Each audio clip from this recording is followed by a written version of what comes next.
Friends, welcome to నాటు వైద్యం. మమ్మల్ని ఎంతగానో ఆదరిస్తున్న మా ప్రేక్షకులకు మరియు మా సబ్స్క్రైబర్స్కి మా ధన్యవాదాలు. మీరు కూడా ఎలాంటి ప్రాబ్లమ్స్తో బాధపడుతున్నా, ఏ వ్యాధులతో బాధపడుతున్నా మాకు కామెంట్ ద్వారా తెలియచేయండి. మీకు తప్పకుండా చక్కని చిట్కాలని అందిస్తాం. ఈ మధ్యకాలంలో చాలామంది మాకు అజీర్ణంతో బాధపడుతున్నాం, ఆకలి వేయడం లేదు అని చాలామంది కామెంట్ ద్వారా తెలియజేశారు. చక్కని ఉపాయం చెప్పమన్నారు. వారి కొరకు ఈరోజు నేను ఒక చక్కని వీడియో తీశాను. ఇది దాదాపుగా అన్ని రకాల అంటే అజీర్ణానికి సంబంధించిన అన్ని రకాల ప్రాబ్లమ్స్ని కూడా దూరం చేసేటువంటి ఒక చక్కని అద్భుతమైన చిట్కా అని చెప్పవచ్చును. అయితే చాలామంది అజీర్ణంతో బాధపడుతూ ఉంటారు. ఇది సహజమే. దీనికి కారణం వారి సరైన సమయానికి అన్నం తీసుకోకపోవడము, లేదనంటే వారి ఉన్న అంటే ఏవైతే డైజెషన్ చేసేటువంటి హార్మోన్స్ కానీ యాసిడ్స్ కానీ ఉంటాయో అది సమయానికి రిలీజ్ కాకపోవడం, లేదనంటే ఎక్కువ టైం తినకుండా ఉండకపోవడం వల్ల అవి యాసిడ్స్ రిలీజ్ అయ్యి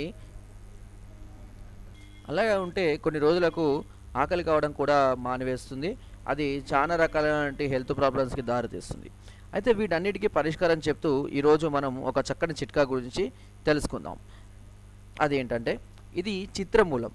ఈ చెట్టును దాదాపుగా మనము పొదలలో చూస్తూనే ఉంటాము. ఇది ఒక అద్భుతమైన ఆయుర్వేద లక్షణాలు కలిగినటువంటి ఒక మంచి చెట్టు అని చెప్పుకోవచ్చు. ఈ చిత్రమూలం చెట్టు యొక్క వేరుని ఎండబెట్టి పొడిలాగా చేసుకోవాలి. ఇదంతా ప్రాసెస్ ఇన్ని రోజులు పడుతుంది, ఇవంతా మేము చేయలేము అనుకునే వాళ్ళు కూడా ఉన్నారు.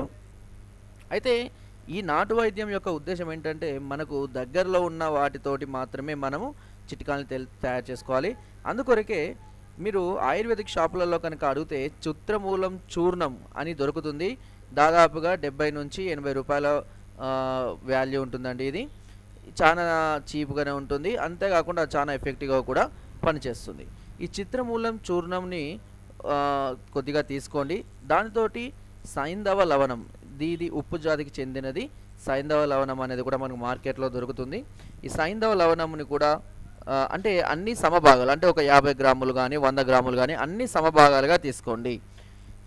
అలాగే దీన్ని శొంఠి అంటారు. ఇది కూడా మనకు మార్కెట్లో విరివిగానే దొరుకుతుంది. మిరియాలు, ఓమ, దీన్నే చాలామంది వాము అని కూడా అంటారు. అయితే ఈ 5 ఓకే, చిత్రమూలం పొడి, ఓమ, సైంధవ లవణం, శొంఠి, మిరియాలు, వీటన్నిటిని సమభాగాలుగా తీసుకొని బాగా చూర్ణించి అంటే మెత్తగా చేసి వస్త్రగాలితం చేసుకోవాలి. వస్త్రగాలితం అంటే ఏమీ లేదు, ఒక వస్త్రం వలిచి మెత్తటి పొడిలాగా ఇలా పైన రాస్తుంటే ఆ వస్త్రం నుంచి సన్నటి పొడి కింద పడుతుంది. దాన్నే వస్త్రగాలితం అంటారు.